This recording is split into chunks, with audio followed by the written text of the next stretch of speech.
L'Égypte affirme ne pas avoir trouvé pour l'instant de preuves d'un acte terroriste concernant le crash de l'Airbus russe dans le Sinaï. 224 Russes avaient trouvé la mort et les services secrets russes avaient conclu très rapidement qu'une bombe avait bien été posée à bord. L'État islamique avait lui revendiqué, photo à l'appui, cet attentat. Julia Ganancien. Aucune preuve que l'avion de touristes russes qui s'est écrasé dans le Sinaï était un attentat à la bombe. C'est en tout cas ce que réaffirme l'Égypte ce lundi, contrairement à ce que répète Moscou. La commission d'enquête technique n'a pour l'heure rien reçu qui puisse indiquer qu'il s'agisse d'un acte illicite ou terroriste.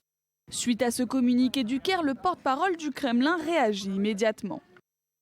Je ne peux que rappeler les conclusions de nos experts et de nos services spéciaux qui indiquent qu'il s'agit bien d'un acte terroriste. Les faits remontent au 31 octobre. Un Airbus A321 de la compagnie de charter russe Metrojet se disloque soudainement 23 minutes après avoir décollé de Sharm el-Sheikh. La branche égyptienne du groupe État islamique assure alors avoir placé une petite bombe à l'intérieur de l'appareil.